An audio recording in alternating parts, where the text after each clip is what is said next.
You fish freaks, welcome back to episode number 147 of the Kayak Fishing Obsessed podcast. I'm Daren with Wendell Fishing. I got my co-host Wyatt Hammond riding shotgun with me tonight. We've got a good one for you. Tonight's guest really doesn't need much of an introduction, right? If you follow competitive kayak fishing, you've seen the name Ewing Miner sitting at or near the top of the leaderboards all across the country. And one thing seems to follow Ewing wherever he goes, big freaking bass. So whether it's offshore fish, river smallmouth, or completely changing the game when plan A falls apart, this dude just finds a way to consistently put giants on the board. So if there's anybody we want to pick apart and ask, how in the heck do you consistently catch the bigs? It's Mr. Miner, and we have him tonight. But before we jump into the show, a quick word from KFAST, our sponsor, Kayak Fishing Advanced Safety Training. If you spend time fishing from a kayak, safety really shouldn't be an afterthought, right? KFAST was built to give kayak anglers practical, real-world safety education that actually applies to what we do on the water. The certification walks you through the fundamentals every kayak angler should know, and it's just $25 to get certified. And so whether you're brand new to kayak fishing or you've been doing it for years, take the course, earn your certification, and most importantly, know your limits. Head over to kfast.co to earn your certification today. Wyatt, my man, it has been a few weeks. How you doing? Doing all right. Yeah. Got back from PA. Finally escaped PA. I was up there for 2 weeks. Escaped. You're on the Susky, right? Is that right? Yep. So I went up there, helped set up a store. I got to fish some mountain lakes up there in around Pittsburgh and stuff like that. Had a good time out there, and then rode out and bounced my way down the Susky. Man, we were all over the place. I was up in freaking Canada. I drove 18 hours nonstop, hopped on a water plane, bush plane, whatever you call it. And I was after pike all week, bro. I don't think I've talked to you since that.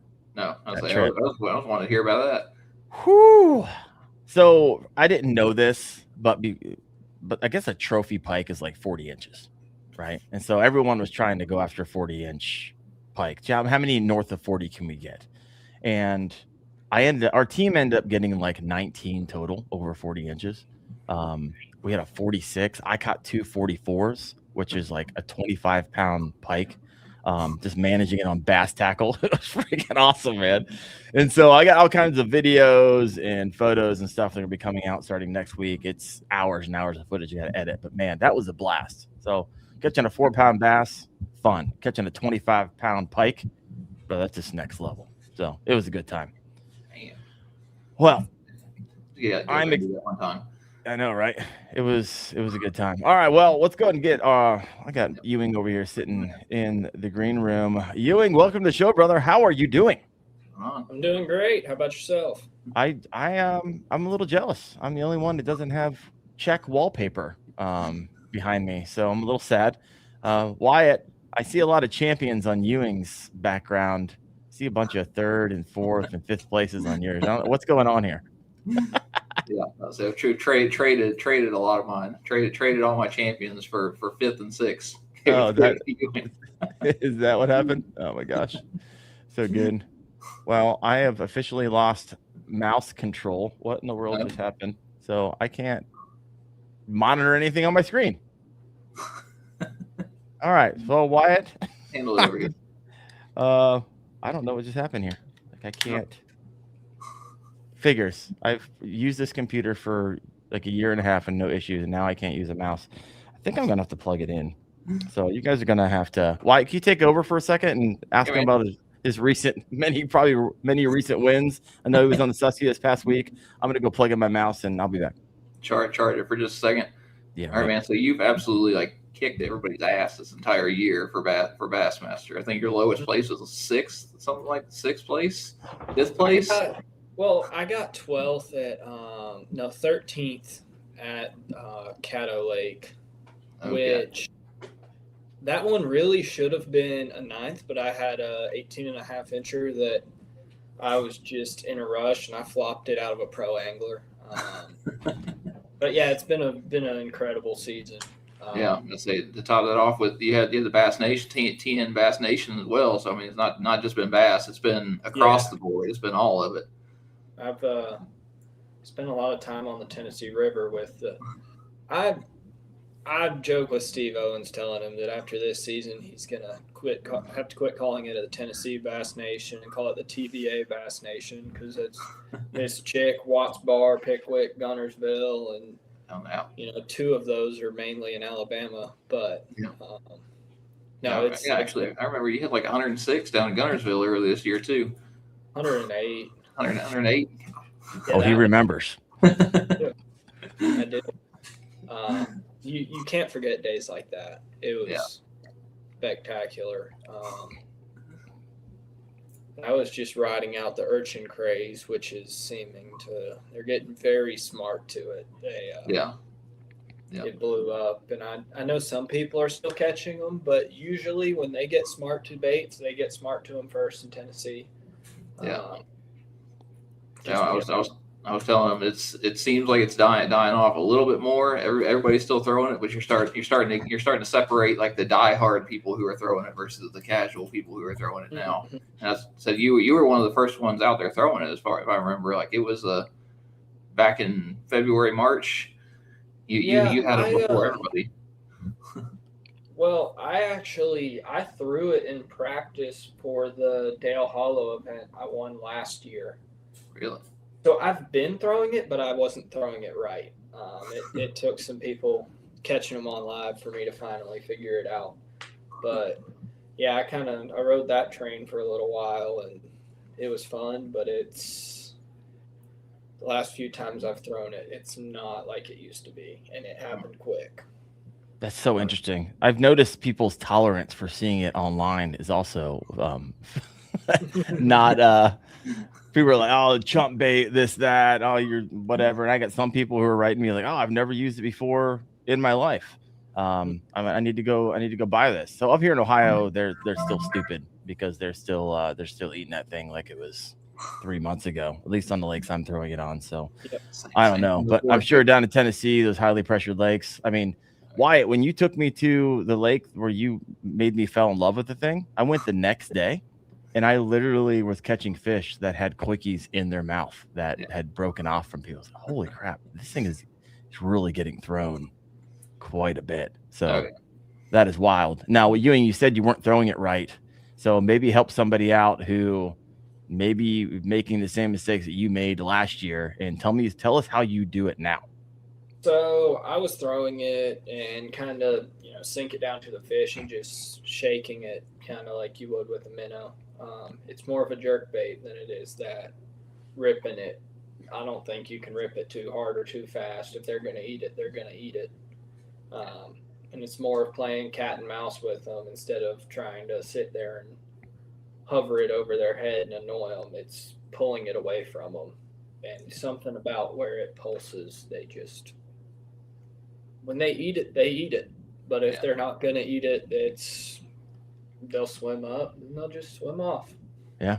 So you primarily using FFS to identify this, casting past them, and then, you do it like 2 or 3 feet above where they're suspended and make them come up and chase it, or what's your style there?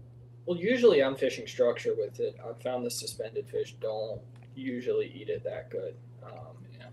Sometimes they will, but most of the time the suspended fish aren't. For whatever reason, they just won't eat it. How about roamers? If they're on bottom, yes. Okay. But when they're suspended, you can catch some, but I think a minnow is still more effective with those fish. Which also, like the last Tennessee Bass Nation event I fished on Chickamauga, they wouldn't eat it. I caught them on a Nico rig, a minnow, a flutter spoon, but I didn't catch any on the urchin. It was, which could also be seasonal, but only time will tell with that. We'll know next spring when either everything starts getting one with it again or it's not really a talk. Hoping everybody forgets about it by next spring. They'll moved on to the next thing. The elites will remind everyone what's hot. That, and everybody would have overbought them and stopped using them. They're like, oh, I might as well bring this back out of the rotation. I have 50 of them. Wyatt, how are they selling at the store? Tapered off a good bit. But the what's a good bit? newer ones, I still have piles of them now. Used to be I was getting them 800 at a time, and I was selling just cases of them. Like I couldn't put them out on the shelf fast enough, and now they're hanging out there. Some BOGOs going on. Yeah, buy one get there, buy two get one free or something like that. They're marking them down. Yeah, it's all kinds of stuff trying to move them. Yeah, so, yeah. Man, it was that nobody knows what to do with them. Confusion. Everybody. It was overhyped so much that everybody expects them to be dropping in the water and fish just start boiling all around it and going after it. Yeah. Got 25s, like bumping 24s out of the way to chew on it. Ewing, do you find it? This is just what I found, and maybe it's just my experience, but I found them to kind of be like dink repellent. Typically, I won't get the smallest fish if they're on structure to nail it. It's gonna be one of the larger ones there. Yeah. Is that your experience or no? Yeah, I mean, you will catch smaller fish on it, but especially if you throw like the full cast, you don't really catch small ones. Mm-hmm. I mean, if you catch 5 fish, you'd be right ones. Four of them are going to be over 18 inches. Yeah, is what it seems like. What's your go-to urchin? The koiki. Got it. I've fished the other ones and I've caught plenty of big fish on it. I caught, when I had 108 on Gunnersville, that was on the Hags prickly pear. But like when the ones that get pressured to it, you can tell a big difference between it's just the like off brands. They all seem to, which most of them are the same manufacturer, I'm pretty sure. Right. They're just ordering them in bulk, packaging them, and sending them out.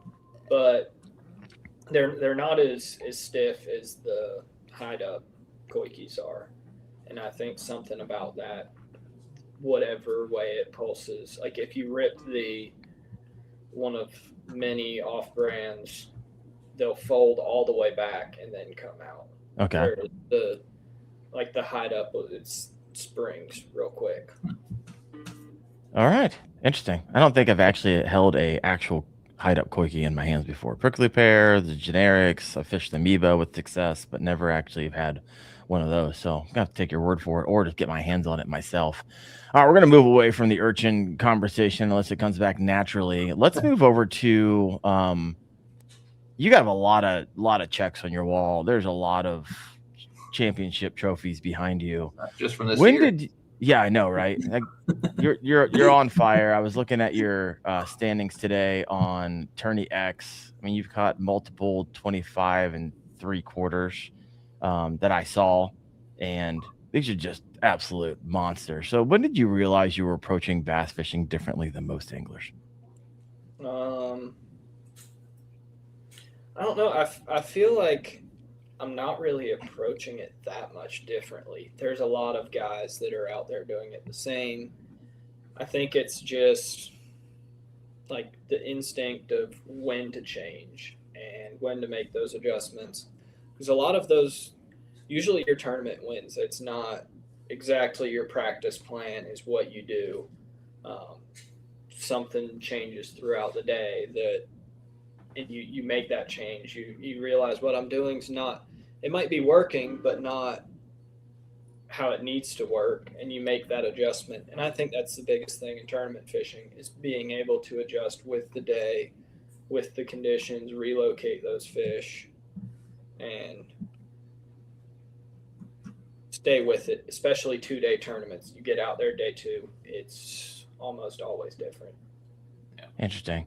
So you're saying it's not necessarily that you're fishing different baits or doing anything much. It's your ability to pivot quicker. Yeah, kind of being in tune with everything. I was telling a guy today, like last year at Gunnersville, whenever I was fishing a whole bunch of docks, and I saw a little mat of eelgrass blowing up to a dock, and I punched the jig through it and caught a 21 out of it. And I was like, just being able to see that kind of stuff. I was like, you need to. Whenever I was telling them about Gunnersville, I was like, Gunnersville's got fish everywhere, but being able to pick up that one extra big fish is going to make all the difference out there. It's going to make all the difference pretty much anywhere you go. Just being able to see that, hey, maybe I should do this. Just try it. So is that something you notice? Both is the question for both of you as in the tournament. So you guys have a lot of conversations, post-mortems on tournaments. You're all sitting around having, coffee, drinks, whatever it is, food, and you talk about the tournament after it's all said and done. In those conversations, like what's a theme that you see, like mistakes that are like, oh, mistakes are made. That's something I learned 3 years ago and I implemented that. I'm just curious to see, like, from someone, you guys are winning tournament anglers, right? So what are some of the biggest mistakes you even see to some of your fellow anglers? You're like, hey, if you could just fine tweak that one or two things, like you could be competing at a level you don't even know yet. Now, you might not share that with them, but you just know in the back of your head because you did the reps, you figured that out. You got the 4th, 5th places when you should have got first. What are some of those things? Which I'll just relate this directly to the Susquehanna. Okay. Because this is the most recent thing on my mind. But a lot of people coming back to, at the ramp, everyone hooked 95 inches. At least sounds that way. Whether they're big eyeing them or not. But I think a lot of it's just like rushing the fish to the boat, which there's a time and place for it. Some baits, that's the best way to get them in the boat is to just grind them to the boat. But especially like just knowing how to play the fish based on your presentation. Because a lot of the tournaments, the top 5 guys all have the bites to win. It's just the guy that won landed them. And fishing clean and knowing what to do in a given situation and not, you've got a fish on treble hooks, not pulling that last bit to the net when you lose them every single time. Okay, so clean. So you're talking techniques here. This isn't just about they've done just everything right except the because fight. A lot of the times, like that's what that very next level is, fishing clean. So what are some tips for someone who's like, okay, fishing clean? To be honest with you, I've been doing YouTube a while now. Fishing clean is not one of those topics that gets talked about a lot. A lot of people everyone wants to talk about the lure. Every once in a while, people will talk about the technique. Very few people are talking about the last 6 seconds of the fight. Most of the time, it's not rushing it. That's it. You just play the fish, let them get tired. Because you're talking about smallmouth right now. They're bulldogging you. They're torpedoing through the air. Sure, but you're in the context of Susquehanna, right? Yeah. Exactly. Keep making sure everything's in tune. I mean, you can't go out there and throw a treble hook bait on a heavy action rod and stuff like that. Like you've got to make sure that, if you need to be using 20 instead of 16 or 16 pound test instead of 20, or you need to be using a medium heavy instead of heavy, or a 7.3 reel instead of a 6.3 or stuff like that. Like making sure everything is in tune and everything's working the way it should, and not testing things out the day of the tournament, because making sure that that this rod, this reel, this line, all of this is going to work for this technique that you're doing, and that's going to give you confidence to land those fish. And I have made that mistake sometimes, and it's usually like I'm at the tackle store the night before because I need to get 2 packs of something that they never have. It's always what you need. They don't have at the local tackle shop, but you something else catches your eye and you just tie it on whatever rod you have left, and then you end up losing a really big fish because you tied a buzz bait onto 12-pound fluorocarbon and you don't get a hook in a fish and you lose it. That type of thing. Like just making sure it's on the right setup. Like, all right. But no, I would imagine at that level, and I've fished some tournaments. I get it. Like, okay, if everyone's like, oh, if I would have caught the one I lost, I would have been in the top 5 and top 10. But however, there's 20 of those stories, right? Everybody who would have caught that one giant, right, that would have put them in the top 5, top 10, and probably half of them are right. They could have.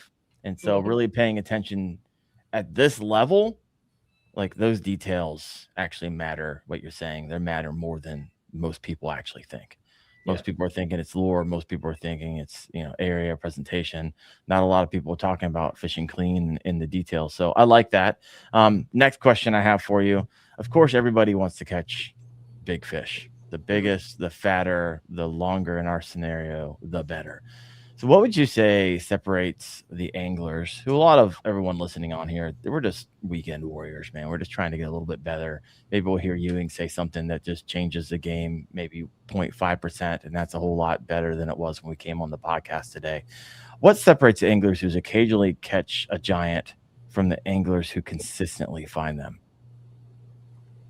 I think it's putting yourself in the right place, and whether that's from your map study, but for me, it's a big thing is, after my practice, I'm like, I went to this ramp and I had 3 bites and had 62 inches, and going there instead of the place that I know I can go catch 80 inches easily.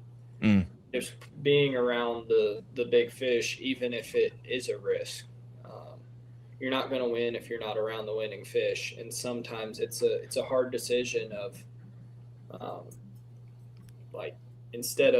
and sometimes people will go fill a limit and then go to this place with big fish. I've heard that strategy before, right? But then you've spent a lot of the times, the morning bite's the best thing we've got going on. Then you spent your prime time filling a limit instead of, like, say you catch a limit for 80 inches in the morning, and then you go, and in the last 2 hours of the day, you catch 2 over 20 inches. Yeah. When if you spent the what if, like, if you spent the whole day fishing in that area for those bigger fish, would you have over 100 inches, or would you end up with 4 for 80 inches? Yeah. That type of thing of taking that risk to. Well, do you think that risk has a lot to do with kind of saving face, right? Because I've been in that scenario, like, oh man, I don't fish too many tournaments, but as a content creator, I don't want to go out there and show up with 4 fish, and so I at least just want to get a limit on the board so everyone else thinks I kind of know what I'm doing, or just freaking swing for the fences, which sounds like what you're saying. Hey, if you want to win the tournament, like, swing, take the risks. If you want to play it safe, it's likely not going to fall into your favor. If you try to fill a limit first, use your prime time, and then hopefully catch some donks when it's the hardest time of the day to do so. And so do you think that is part of it? The psychology of a lot of people? Which, I mean, now I'm coaching the Carson Newman Kayak team, and I always tell them, shoot to win, because if you go in and your goal is to cut a check and you fall short of that check, you're which it's kind of plain and simple to say it, but you're like, okay, I need to finish 15th to cut a check. Well, you fall a little bit short of that goal and you just barely miss a check. Well, if you shoot to win and you try to win, which I know most people are saying they're trying to win, but then you fall short of that, you're in 8th place, 9th place, 10th place, that type of thing. It doesn't always work out that way, but the mentality of going for that versus fishing for points or whatnot. Which is interesting. It's because in the same tournament, you have different strategies. Some guys are just trying to fish for points, fishing to save face, fishing for ego. You got others in there like, hey, I'm fishing for top 5. You got others in there like, my only mentality, the only win today is first place. Man, those are 4 or 5 different strategies coming into the same tournament. Wyatt, have you had conversations? You've heard these conversations before? I've actually heard people say, I just want to go fill my limit first. I want to go out for a limit. I mean, it definitely makes me feel better. It makes me feel better, but I've had to, like, suppress that a couple of times of, like, don't worry about catching fish. It comes up 10 o'clock and you've got 1 or 2 fish. And I'm just like, just keep grinding, keep doing the thing. And sometimes it works, sometimes it. Yeah, 100%. Yep. Now we got Bass Thumb A over here. He says, taking notes for the weekend. Biggest adjustment for me is going from weekend warrior to the tourney fishing. Time management. Yeah. I would have huge. All right, then walk us through for someone who's like, well, what's Ewing talking about? Time management's huge. Well, just like, if you pull up on your morning top water stretch, and as soon as the sun peaks over the horizon, you go from, you're getting a blow up every 15 casts to now I've fished for 35 minutes and I haven't had a bite, go do something else, go to something else, or make that adjustment. Fish tell you pretty quickly. Yeah, they you'll know when you're doing the wrong thing, and it that also becomes easier to make that decision with time and experience. But just knowing when to give up, when to change, and sometimes it's also that from practice, which you don't always get practice, but from practice, okay, like these fish in the brush, they don't bite until 10 o'clock. And you, instead of, all you've got is brush going, you didn't catch fish doing anything else. Well, if you haven't had a bite before 10 o'clock in practice on brush, don't fish that brush until 10 o'clock. Go fish other stuff and hope for a bonus. Maybe you figure out a better pattern. This is the psychology of tournament fishing, folks. These are the nuances that typically don't get talked about when it comes to preparing for a tournament. Like I said, a lot of lure talk, a lot of kind of finding bass talk, but this is some of the things that really separates the first place through fifth place through the fifth through top 50%. All right, so that kind of segues to you got to find the bass, right? It's August. So to the best of your ability, obviously you're in Tennessee. I'm up here in Ohio. Wyatt was in Pittsburgh. Now he's back into the Carolinas. What are they doing right now, generally speaking? Or you can just speak to your area, right? Where are they? So you've got two polar opposites. You have the fish that go really far offshore, really deep, whether that's I do notice a lot of fish, they get pressured on those points and stuff, and they'll still be in those same areas, but they'll break up into wolf packs and just start roaming around chasing bait nearby. They're not necessarily on the structure. And then you also have your Drew Gregory style fish, way in the backs of the creeks, cool flowing water. And those both can be winning fish, but it's your two polar opposites of either really, really shallow or way out there. The offshore fish, they might only be 10 foot down, but they're sitting over 60 foot of water or something. That varies lake to lake, but almost anywhere in the country, you're going to have dirt shallow fish and deep fish. Your middle ground that works really well I'd go as far as February all the way until mid-July tends to be less productive, and you've got your two extremes. Got it. So if you're sitting there scratching your head and you're like, hey, why am I not catching the bass that I was in spring or typically do in the fall? And you're fishing the same places. I want to check out those super shallow or super deep. Are you a super shallow or super deep kind of angler right now? What's your go-to and your confidence? Right now I'm usually super deep because of electronics, but I used to be super shallow. When I first came into college, I was tearing my boat to pieces and getting to the back. Dragging the sun dolphin through the bushes. Yeah, doing Don't be hating on the sun dolphin. I fished when I first got to college, I was fishing out of a bass tracker, but I carried a bow saw in my bass tracker, a bow saw, so I could get further back into places. Beaver bass fisherman. Mm-hmm. And you catch some big fish back there. They usually, as far as a weight tournament goes, they're usually long and skinny way back in the stuff, or way up shallow. They don't have as much food. Those cold water inflows, they want to cool off. They need that oxygen, but there's not as much food. So for a kayak tournament, it's great. You catch a 20-inch long fish and it's 3 pounds. Oh, well. Yeah. I don't care how much it weighs as long as it's long. Mm-hmm. Got it. So for those of you out there, obviously the takeaway is if you have electronics and can utilize the best to your advantage, it's going to be easier finding those in deeper water. But for those who don't, maybe your go-to is going to be a little bit of adventure fishing. And so find those cold water inflows, make a day of it. So do you think I got a bunch of questions here. Which one I want to ask? Or Wyatt, do you have one? Or even better yet, if you're listening in right now, if you have a question for Wyatt, Ewing, or myself, go and type that in the comment section. We'll get around to that in a moment. Ewing, what does the perfect August area look like to you? Like you're rolling in your kayak, you're to a new lake, you're doing your pre-fishing, and all your spidey senses just go through the roof because you just saw what? Bait fish. All right, you're looking for bait. There's bait fish everywhere, but Right.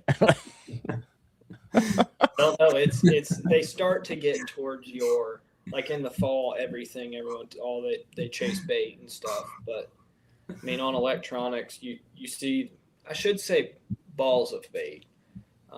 If you just see scattered bait all over the place, then they're probably not getting chased. But if they're in big tight wads, then fish are probably pestering them.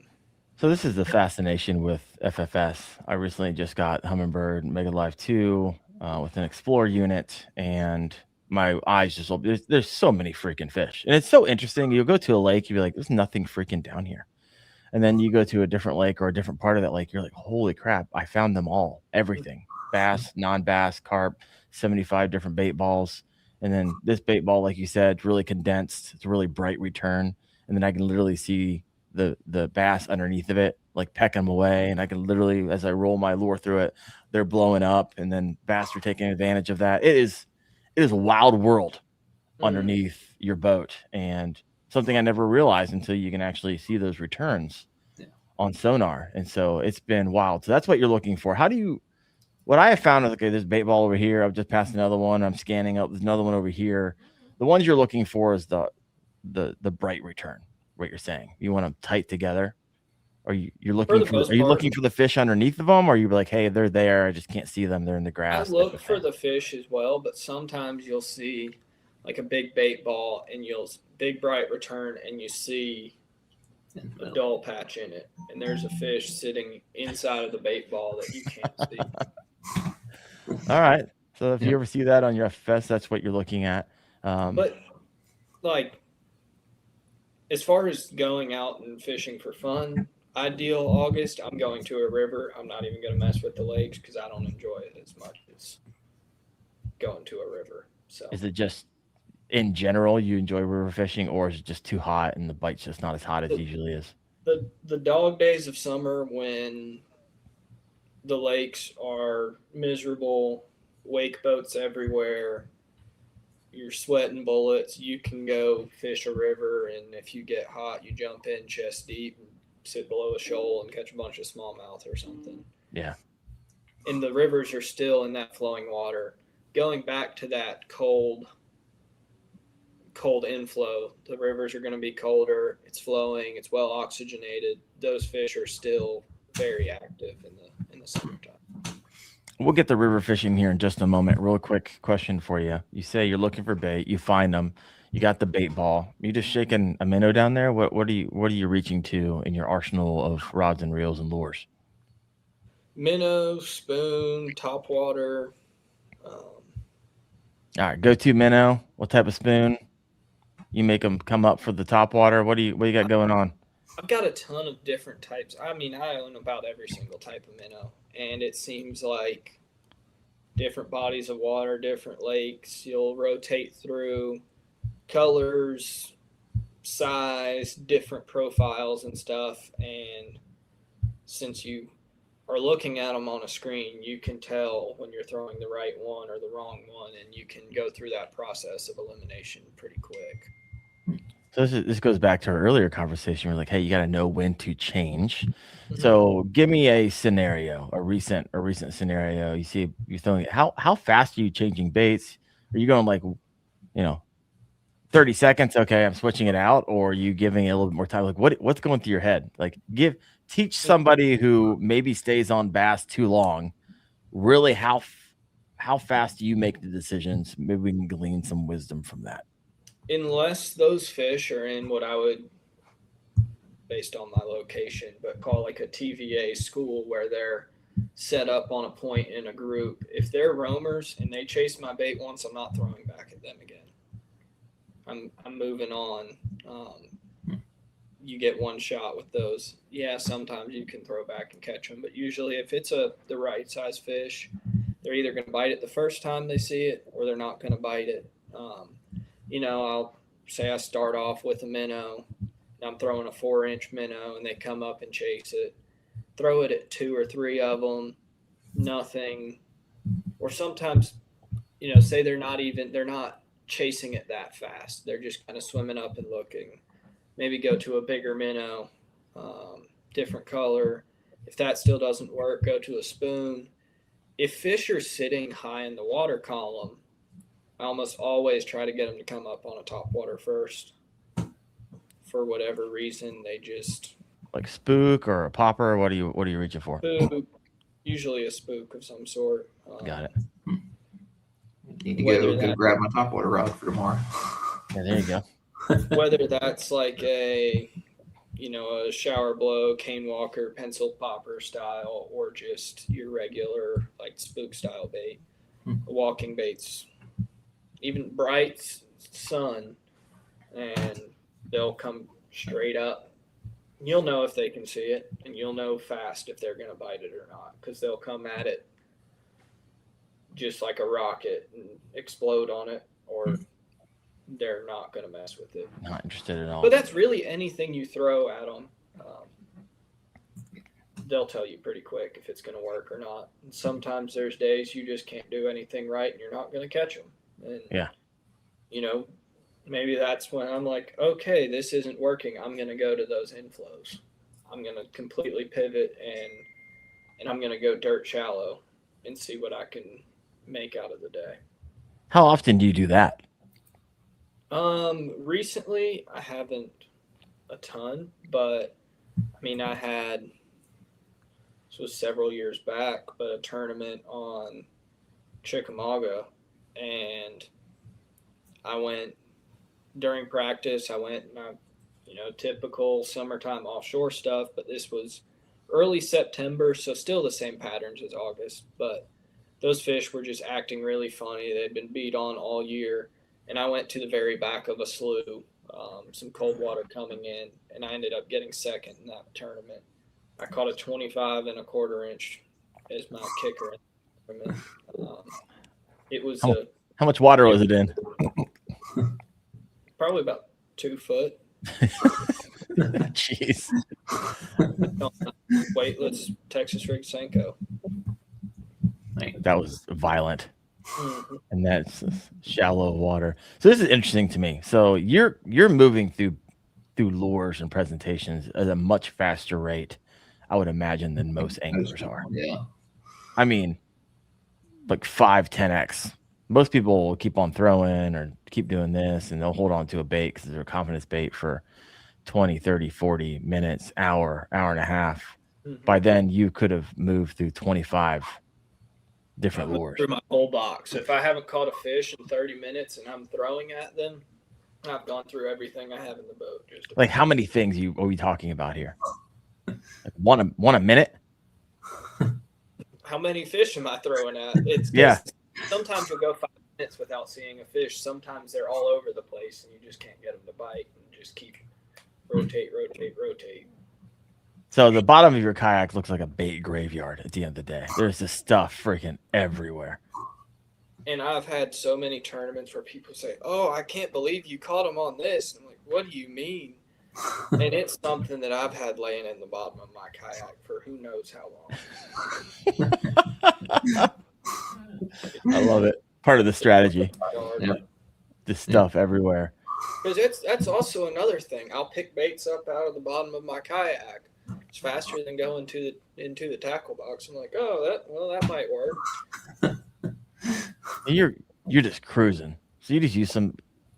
See, you have. I imagine you carry as many rods and reels as you possibly can. Are you carrying 8 with you at any given time? I'm usually between practice. Between 6 and 10 rods. Okay. How many on tournament day? Still 6 to 10? Yep. Just depends on what I want tied on and how many I feel. All right. Wow. This is wild to me. This is fun. I'm like a little inside the mind of a big bass hunter over here. All right, that is. I've talked to a lot of anglers before. I've talked to a lot of weighing anglers before. I don't think I've ever had someone like you who are changing through lures at such a fast pace, and having wild success for it. Wyatt, your thoughts?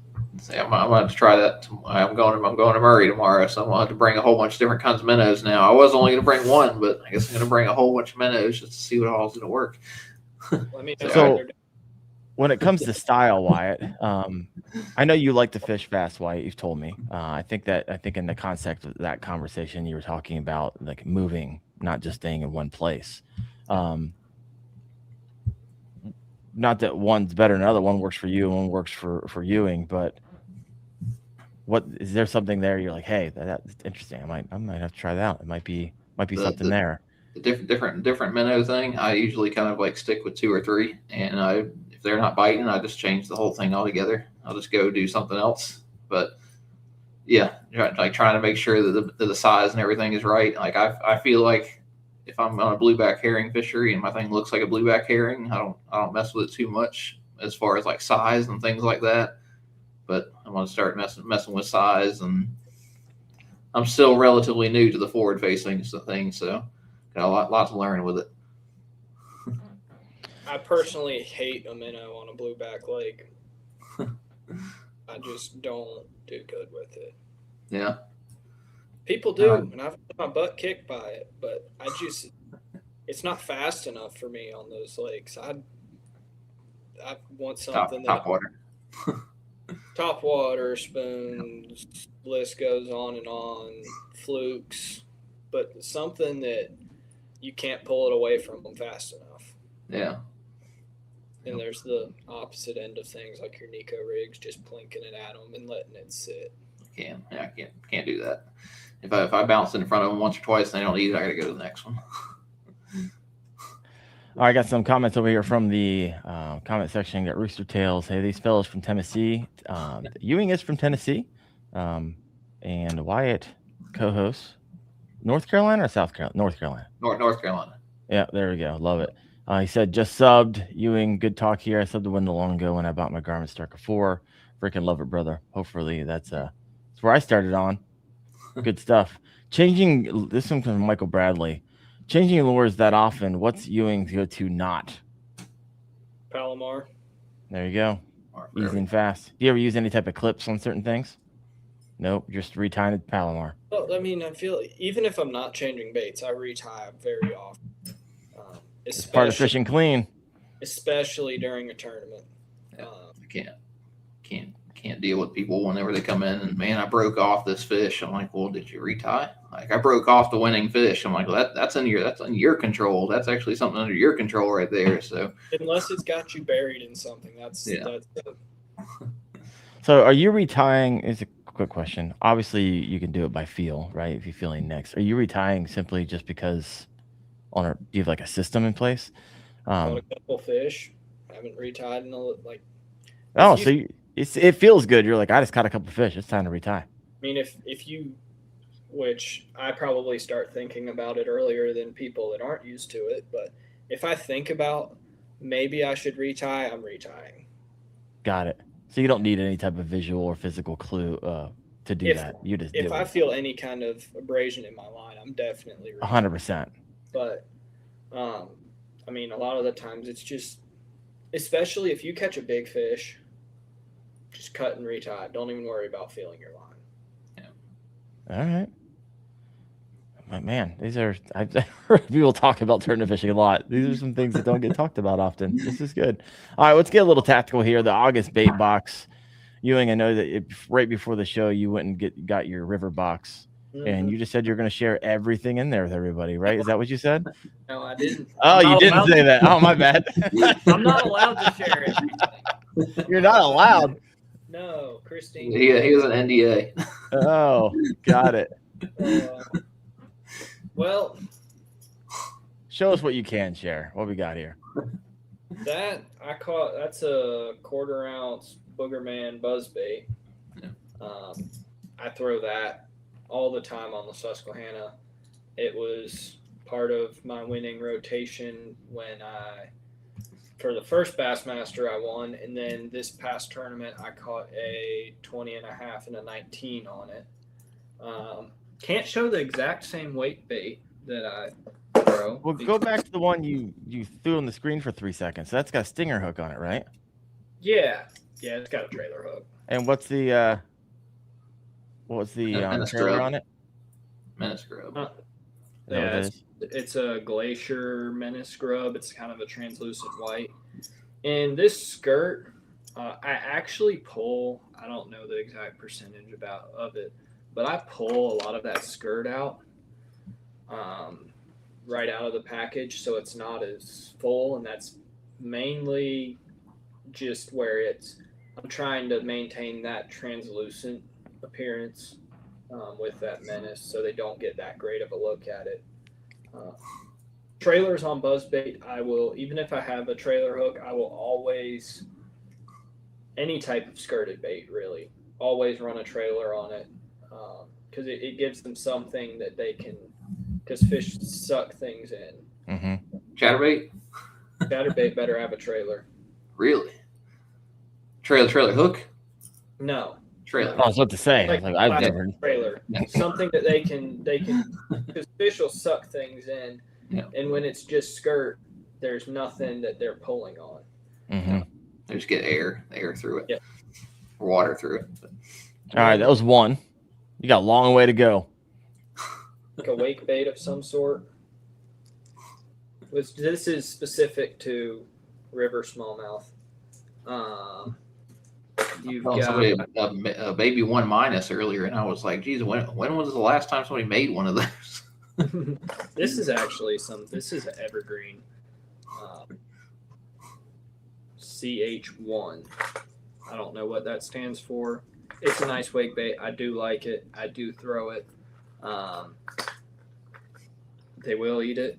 I just have more confidence. And the main reason I like I don't think that the special secret wake bait that everyone's heard about on the Susquehanna, I don't think there's really, I think the biggest thing is I can put bigger hooks on it, Okay. Which helps with landing. I can get just as many bites on, that 1- style bait like this. This is Bass Pro Shop's egg. It gets bit extremely well, but it's Giant. It's not even that big. It's an egg. Yeah. Yeah, it's so round that I think they just get their mouth pinned open and you don't hook them. Like, if I grab it like that, the hook's not even poking me. Because it gets bit better than most wake baits on that river, but I can't hook them. Interesting. Floppers. I was just going to ask about it. Which so many ploppers going down the river. Oh my gosh, it's the funnest bite. bite, like recreationally. My goodness, such a good time. Here's a fresh one in the color I like, and here's one that's caught fish in the color I like. So you like that translucent then? Mm-hmm. Or black. That's another color I really like. Like that. Got it. Little 75. But if they're not biting sometimes they'll start missing a translucent one, and I'll switch to a black and they start getting it, or they're not committing to one. But I fish something translucent and I fish something black. I'm not a huge fan of bone when it comes to that stuff. Well, actually, here's a fun one for rivers, which reason I don't throw this on the Susquehanna is you spend too much time unhooking small fish. But that little jackal riser, Okay. you can sit there and catch every single fish off of a shoal, but you have to catch every single fish off of a shoal. And when you catch 60 fish in 2 hours, you're spending too much time dealing with fish. That's kind of part of the reason I throw larger topwaters on the Susquehanna, is because I don't want to catch the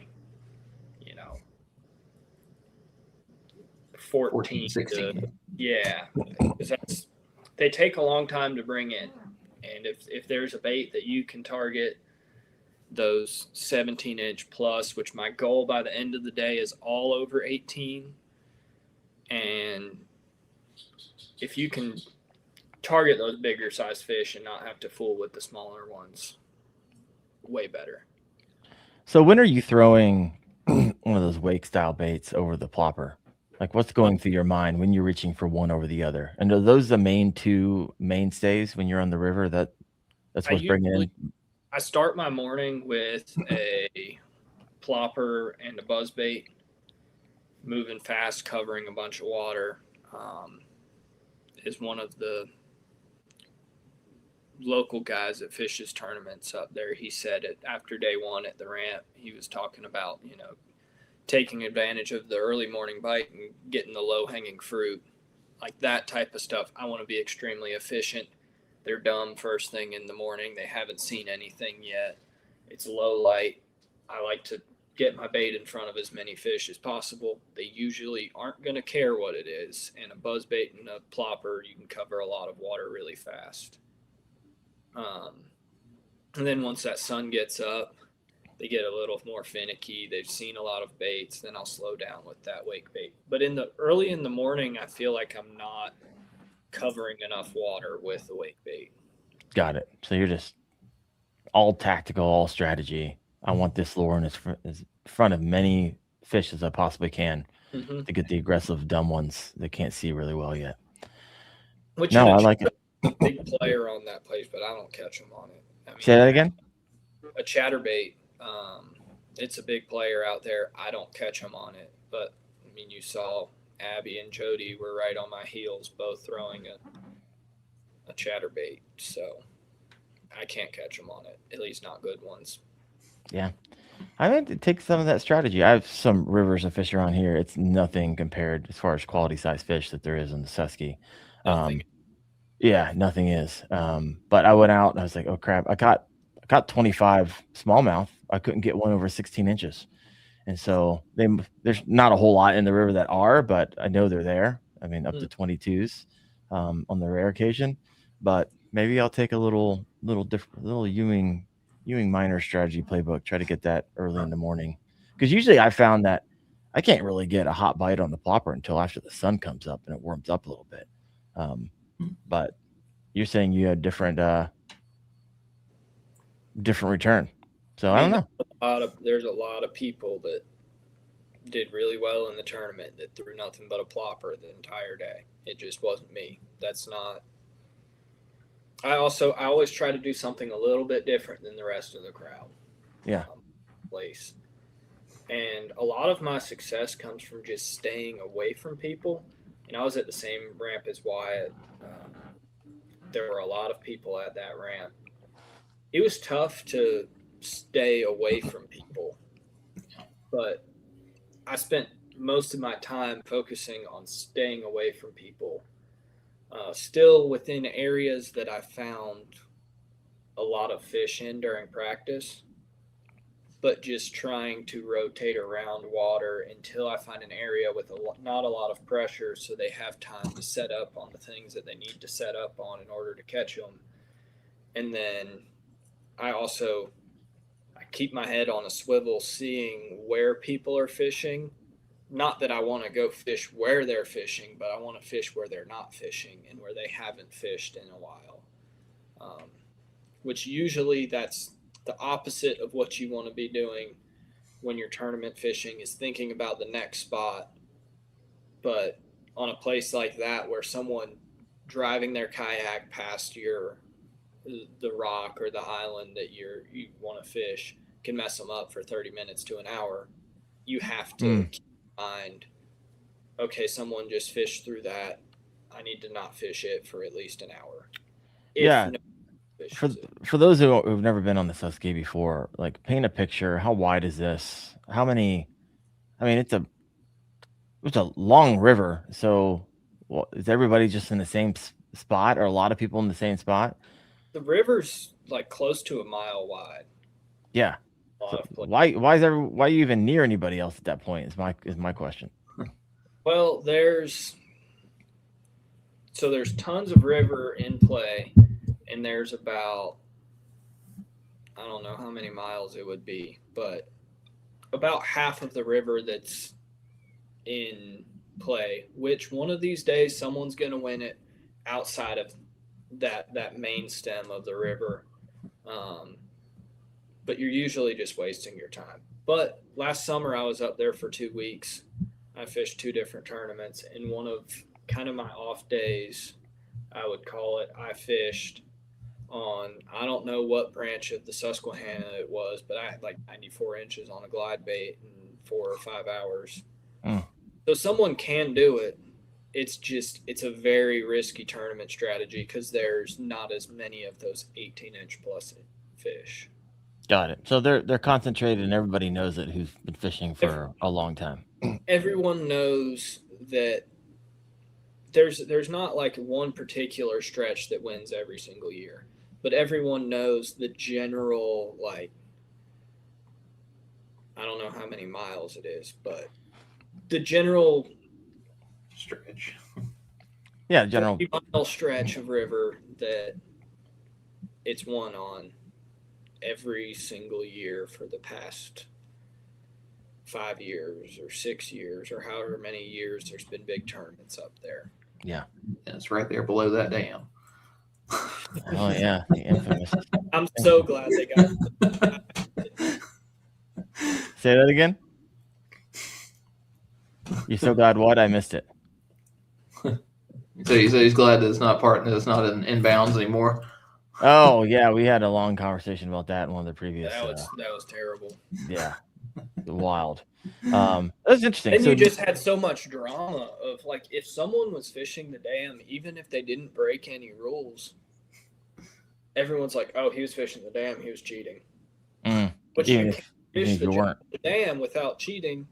But when there is not a physically drawn line of where you can go, and riding that line and fishing within 2 or 3 feet of where you're legally allowed to go past is how you do well at that. Like, who's to say if you were, I think the rule's 100 feet? 100 feet, yep. Say you were 99 or 101. Yeah.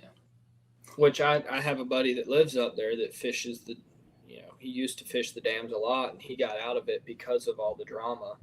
But he would take, when the water was down, he would take rocks in the places that he likes to fish, and he would flip them over, like get a rangefinder, wade out, click, and he would flip those rocks in the places that he knows he can't. All these rocks are dark, covered in moss, and he'd flip a rock over, and he had a white rock. He knew he couldn't go past that. Got it. But someone that is just showing up and fishing it for the first time, they're not going to know. Yeah, no. There's too much gray area, and gray area needs to be eliminated when it can in that way.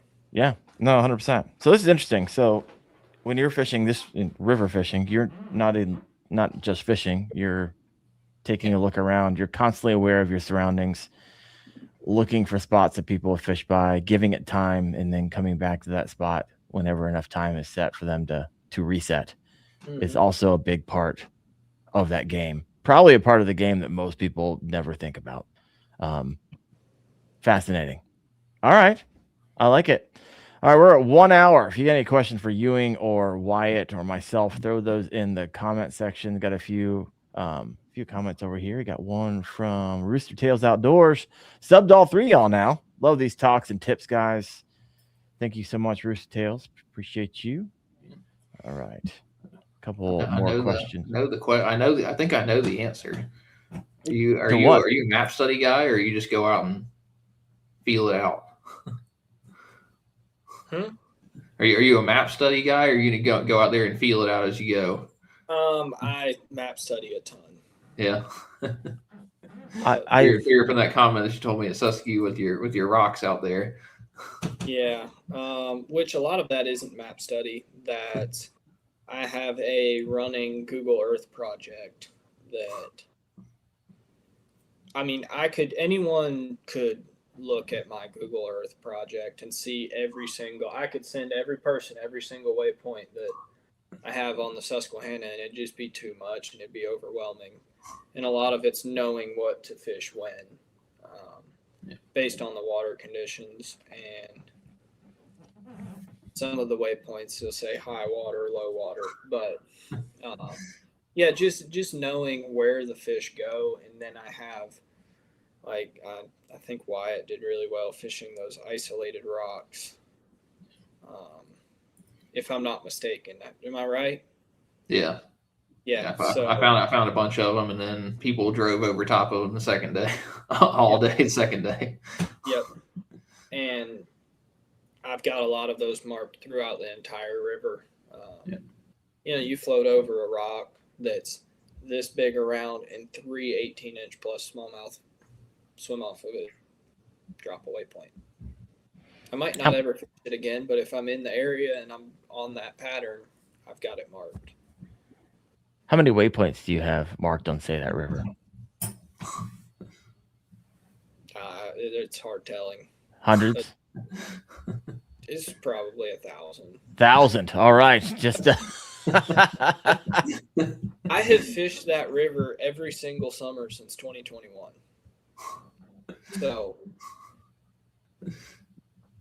quite a bit. If I had all my waypoints on a graph, I would have lost them several times, because you go through graphs, and I'm not a big transfer all my waypoints. I kind of like to start fresh on that. But the Google Earth stuff, it just stays on your Google account. So no matter how many phones I drop in the lake or river, I'll always have it. Yeah. What's your favorite sonar units? What are you running right now? I'm running Lowrance. I've run all three. I like to stick to one system on a kayak, at least, because I like to have two graphs that will work together, and I don't have to. I had a Lowrance and a Garmin, and then I'd be, 3/4 of the way through my tournament day and realized I was looking at my Lowrance map, and I had something marked on my Garmin map that I skipped over and forgot to hit. So I just got rid of that whole ordeal. I like the active target. It's got its situations. It's not as good for fishing structure and those, fish scooting on the bottom. It excels with the suspended fish. You can see your bait really far, really well. The side scan on it is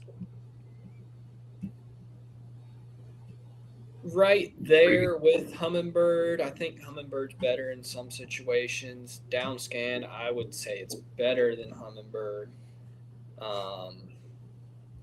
Mapping, I have the C maps on my units. I have the Navionics and Lakemaster on my phone. I use all three. Some of them are better on other places. And like the Lakemaster, if it's the One Boat Network app, it's like $25-$30 a year. Yeah, not bad at all. Like $50 a year, but still, and the amount of money you spend traveling all over the place, it's that cheap to have all of the best mapping. Yeah. There's no need to argue, oh, you need to run Humminbird because they have the best map, and you need to run. I've heard all the conversations. Yeah. Still got to be able to read it, know what you're looking at.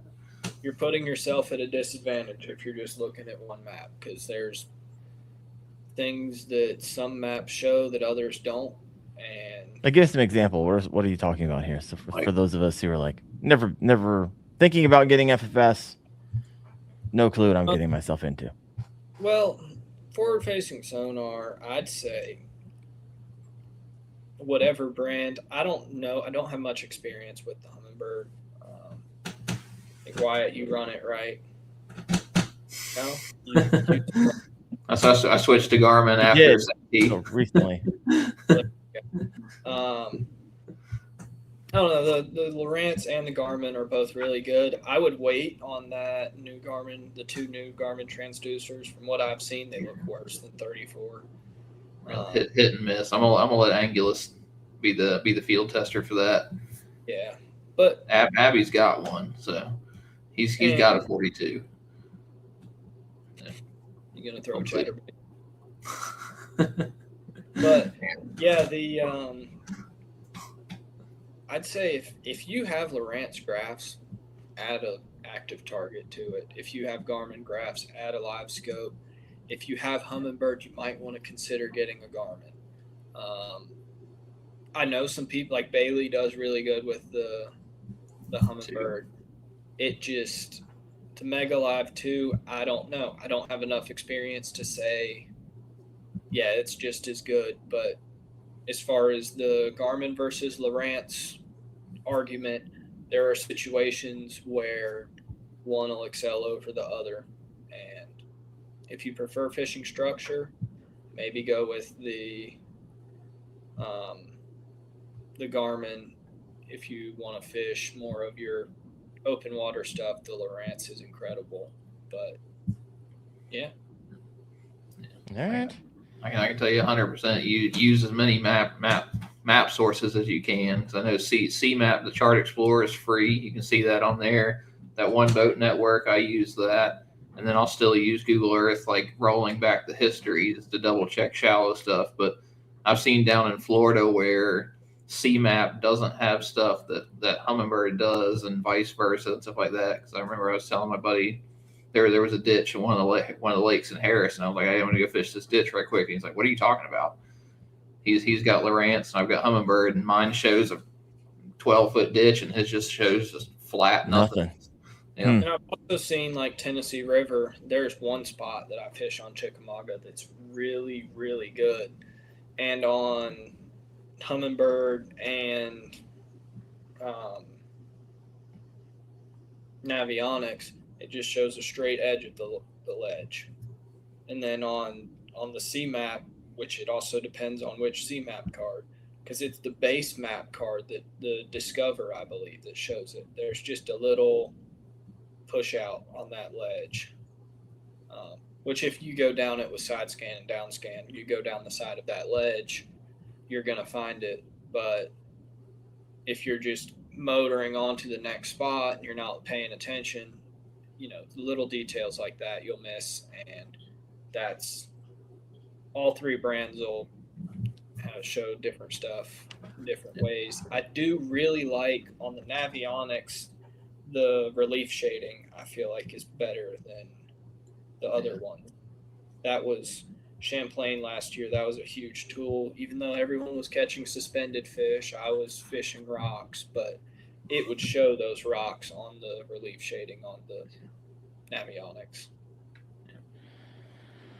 Well, folks, and Ewing, it's been fun. I've followed a lot of Bassmaster champions on the show before, and Ewing, you actually brought a different angle than I thought you were going to. Now, I've never talked to someone with that many checks on the wall who doesn't do intense map study, so that all tracks with me.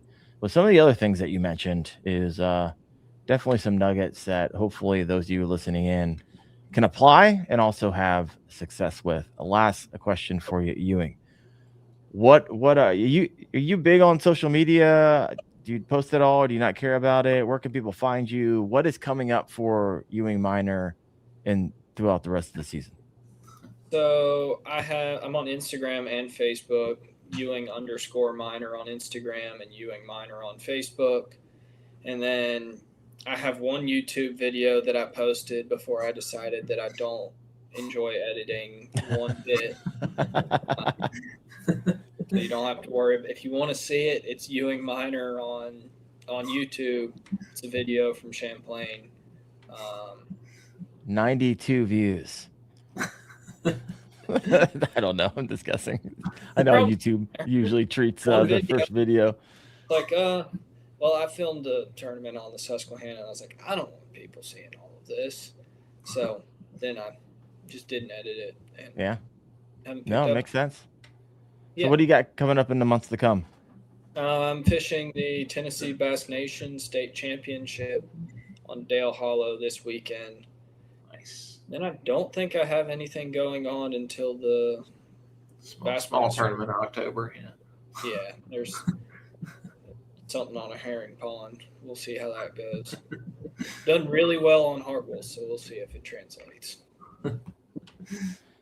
All right, we got Squirrel Fishing Guy over here saying good luck. Good luck to you from me as well. And Ewing, appreciate your time. Looking forward to seeing you at tournaments in the future. Wyatt, appreciate you, of course. Next week, we will be live on the Kayak Fishing Obsessed podcast. We got English Angling on. He is a Wilderness Systems team member. Also, just does a lot of saltwater fishing in like Jersey area. So should be a good time. Met him when I was at ICAST. Really good dude. So looking forward to talking to him. But everybody have a great rest of the week, and we'll see you next Tuesday night at 8:30 p.m. Eastern on the KFO show. Guys, have a good one.